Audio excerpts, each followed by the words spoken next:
નહીં જવું કરતા કરતા આવી ગયા રાજકોટ સિટીમાં અને ગાઈસ ટ્રાફિક જુઓ. ગુડ મોર્નિંગ ગાઈસ, જય દ્વારકાધીશ, જય ઠાકર. તો મિત્રો હાલ આપણે છીએ કુવાડવા જીઆઈડીસીમાં અને અત્યારે આજે ઘરેથી નીકળે થઈ ગયા આપણા કમ્પ્લીટ 6 દિવસ. તો સવારમાં મસ્ત તૈયાર થઈ ગયા છીએ, નાઈન ફ્રેશ થઈ ગયા છીએ અને કાલે નાઈટ અમે રોકાયા હતા હસમુખભાઈના ઘરે. Good morning Hasmukhbhai. Good morning. કેમ છો? મજામાં? બસ મજામાં. બાકી હવે અમે નીકળીએ આગળ જવા માટે. સરસ. અને મિત્રો આગળ પણ એમને સપોર્ટ કરતા રહેજો. બાકી જો સવારમાં કપડાં પેક કરી દીધા છે અને સાયકલ નીચે છે. બાકી અમારા વિનોદભાઈ તો કમ્પ્લીટ થઈ ગયા છે, તૈયાર થઈ ગયા, મસ્ત અમે નીકળીએ. બાકી કંઈક આ ટાઈપનું લોકેશન છે, અહીંયા અમે રોકાયા હતા. તો સવારમાં અત્યારે વાગ્યા છે 9:30. તો કમ્પ્લીટ તૈયાર થઈ ગયા છે. તો નીકળી હવે 9 વાગ્યા છે અને નીકળી ગયા જે કંપની પર અમે રોકાયા હતા સુબને ત્યાં. સામે દેખાય છે HBH કંપની છે, ત્યાં રોકાયા હતા અમે અને હાલ રોડ ઉપર આવી ગયા છે. તો હાઈવે હવે ત્યાંથી નજદીક જ છે. તો પહેલાં તો હાઈવે પર પહોંચી જઈએ, રાજકોટવાળા હાઈવે પર. એથી અંદર ગયા હતા 1 કિલોમીટર જેટલું. તો હવે એન્ટ્રી કરવા કરીએ છીએ રાજકોટમાં. અને જો રોડ આ રિંગ રોડ માલીસણ અને રાજકોટ. તો અહીં આવી ગયા છીએ રિંગ રોડ ઉપર. તો હવે મેપમાં જવું પડશે કે આ તો રિંગ રોડ જવાનું કે જામનગરવાળા રોડે જવાનું, કયા ભાગે જવાય. આ રસ્તો છે જામનગર બાજુ જાય છે, આ છે રાજકોટ બાજુ જાય છે. તો ફાઇનલી ગાઈસ અત્યારે આપણે છીએ રાજકોટવાળો રિંગ રોડ છે ત્યાં ગાડી. અને અહીંથી આપણે જતા હતા તો આપણા મહીસાગરના ભાઈઓ મળી ગયા જો બધા. કેમ છો? મજામાં? કયું ગામ તમારું?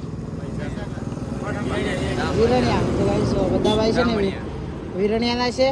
તો હાલ જ આવ્યા ને તમે? તો હાલ જ બસમાંથી ઉતર્યા, એ બસમાંથી ઉતર્યા અને અમે આવ્યા તો જસ્ટ મળી ગયા એમને. બાકી થોડી વાર એમના જોડે નહીં જવું કરતા કરતા આવી ગયા રાજકોટ સિટીમાં. અને ગાઈસ ટ્રાફિક જુઓ, એટલી બધી ગાડીઓ ચાલે છે ને કે ચાલવા જ નહીં દેતા. ભાઈ અડધું રાજકોટ સિટી તો ક્રોસ થઈ ગઈ છે, અડધું બાકી છે. જોવા થોડી વારમાં બ્રેક મારવી પડે છે, ટ્રાફિક જોઈશ. તો કે નહીં આવીશ ફટાફટ નીકળવા સાઈડ નીકળી જઈએ. હવે કોશિશ કરી કે બાયપાસથી નીકળીએ પણ લોંગ પડતું હતું 15-20 કિલોમીટર એટલું. એટલે પછી સીધા જ જવું પડે છે કેમ કે અમારે નીકળવાથી આગળ રોકાવાનું છે. તો એ રોડ ઉપર જવા માટે છે ને આ બજારમાં થઈને જવું પડે એવું હતું. તો આવી ગયા બજારમાં. તો ફાઇનલી ગાઈસ અત્યારે અમે છીએ રાજકોટ સિટીમાં અને જઈ રહ્યા હતા તો ભાઈ મળી ગયા કે ભાઈ છે ને હું ઘરનું જમવાનું લાવ્યો છું તો જમી લો એમ. તો કેમ છો સંજયભાઈ? મજામાં? તમે આમ પ્રોપર રાજકોટના જ? ભાઈ આપણા ગુજરાતમાં ને ગમે ત્યાં હોય ખાવાનો ટાઈમ થાય ને એટલે કોઈક ના કોઈક આપી જ જાય, એટલે ગુજરાતમાં વાંધો આવે નહીં.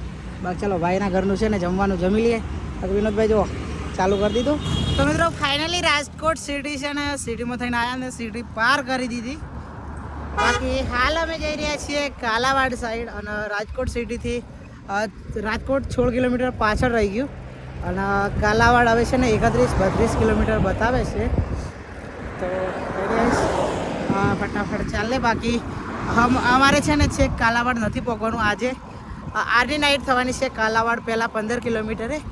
એટલે અમારે જે જગ્યાએ રોકાવાનું છે હવે ખાલી 15-20 કિલોમીટર જેટલું બાકી હશે. તો કંઈ નહીં જઈશ જઈએ.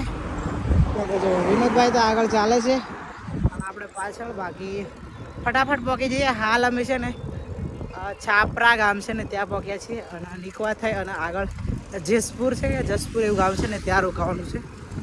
તો કંઈ નહીં ગઈશ એક ભાઈ આવે છે મળવા. ગઈશ હાલ છીએ નીકળવાથી આગળ અને જવો ગઈશ અત્યારે 4 વાગ્યા છે પણ 4 વાગે છે ને વાવાઝોડું ને વરસાદ ચાલુ થઈ ગયો છે. જો અડધી રાત હોય ને એવું થઈ ગયું છે. વાવાઝોડું ને વરસાદ ચાલુ થઈ ગયો જો.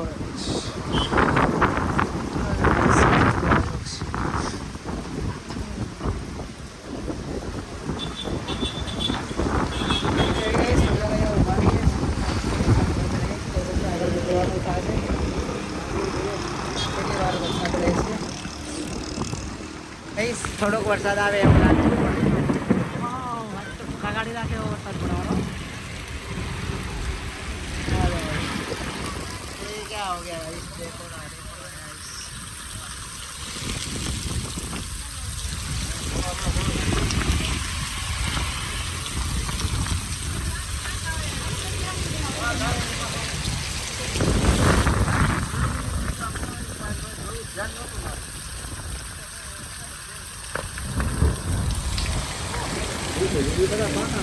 જય દ્વારકાધીશ જેઠ આગળ તો મિત્રો હાલ હું આવી ગયો છું કાલાવાડમાં અને કાલાવાડમાં આવ્યો હું તો મારા ફોનનું છે ને ટોપન તૂટી ગયેલું આઈફોનનું તો અહીંયા આવ્યો છું ભાઈની દુકાન પર કેમ છો મોડા ભાઈ મજામાં જલસા શું નામ તમારી શોપનું ઓ મોબાઈલ લાલો ઓ મોબાઈલ લાલો બાકી ભાઈએ છે ને ટોપન નાખી દીધું અને ભાઈને છે ને આઈડી બતાવી દીધી આપણા હસમુખભાઈ હે ને હસમુખભાઈ આઈડી બતાવી દીધી બાકી આપણે તો છે ને મતલબ પહેલાં આપણે જાતે કોઈને નથી કહેતા કે ભાઈ મૂવી ઇન્સ્ટા પર વિડીયો બનાવશું કે ક્રિએટર છે પણ હસમુખભાઈએ કહી દીધું અને ભાઈએ છે ને આખી આઈડી પણ ચેક કરી તો ભાઈ છે ને હાલ ટફનના પૈસા લેવાની જ ના પાડે છે જો હે ને તમને ટફનના પૈસા નહીં લેવાના ફ્રીમાં આપણા તરફથી હો ભાઈ આગળ વધો બીજું કાંઈ નહીં બાકી આપણા ગુજરાતમાં હે ને કોઈ બી જગ્યાએ જાઓ ને તો કોઈ ના કોઈ મળી જ જાય હે ને હાલ અમે ત્યાં રાજકોટમાં રોકાયા હતા તો રાજકોટમાં પણ તમે આગલા વિડીયોમાં જોયું કે રાજકોટમાં પણ ભાઈ છે ને એમનું ટિફિન અમને ખવાડી દીધું એટલે આપણા ગુજરાતમાં છે ને કાંઈ જોવું જ નહીં પડે બાકી ચાલો હવે જઈએ હસમુખભાઈના ઘરે